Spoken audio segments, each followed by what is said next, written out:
Welcome to my channel. 10th standard board exam எழுதுகிற எல்லாருக்கும் என்னுடைய வாழ்த்துக்கள்.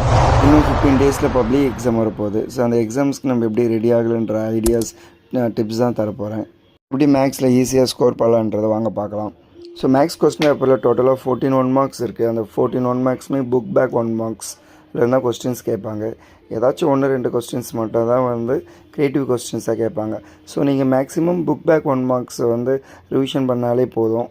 ஒரு 4 செட் ஆஃப் காப்பி எடுத்து வச்சுக்கிட்டு அதில் டெஸ்ட்டு ஃபஸ்ட்டு டெஸ்ட்டு செகண்ட் டெஸ்ட்டுன்னு அட்டன் பண்ணுங்கள். மிஸ்டேக் ஆகிடுச்சுன்னா மறுபடியும் ஒரு ரீடெஸ்ட் அட்டன் பண்ணுங்கள். ஸோ டோட்டலாக 4 காப்பியில் 3 காப்பி யூஸ் பண்ணுறங்க.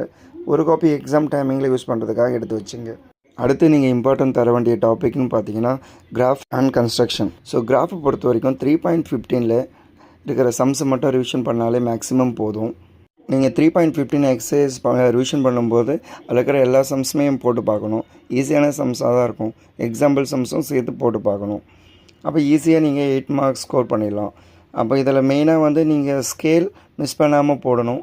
அங்கே கொடுத்துருக்க XY வேல்யூஸ் ஃபைண்ட் பண்ணணும்.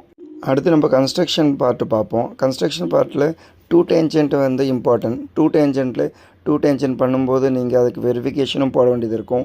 நீங்கள் மறக்காமல் 4.1 சிமிலர் ட்ரையாங்கிள் கன்ஸ்ட்ரக்ஷனும் பார்க்கணும். ஏன்னா அதுவும் இம்பார்ட்டன்ட் தான். மறக்காமல் ரப் டயக்ராம் ட்ரா பண்ணுறேங்க. ஏன்னா ரப் டயக்ராமுக்கு மார்க் அலாட்மெண்ட் இருக்குது. So graph 8 mark, construction 8 marks, 1 mark 14 mark. So இதுலேயே நம்மளுக்கு 30 மார்க்ஸ் கவர் ஆகிடுது. Chapter wise 2 mark 5 mark importance next வீடியோவில் தரேன். மறக்காமல் உங்கள் ஃப்ரெண்ட்ஸுக்கு ஷேர் பண்ணுறேங்க. யூஸ்ஃபுல்லாக இருக்கும். இந்த வீடியோ பிடிச்சிருந்தால் ஃபாலோ பண்ணிங்க. மறக்காமல் உங்கள் ஃப்ரெண்ட்ஸ்க்கு ஷேர் பண்ணுறேங்க. கண்டிப்பாக கொஸ்டின்ஸ் அப்டேட் பண்ணுவேன். வெயிட் பண்ணுங்கள். பப்ளிக் இம்பார்ட்டன்ட் கொஸ்டின்ஸ், மோஸ்ட் ரிப்பீட்டடான கொஸ்டின்ஸ், அதை பற்றி எல்லாமே நம்ம டிஸ்கஸ் பண்ணலாம். நெக்ஸ்ட் வீடியோவில் பார்க்கலாம்.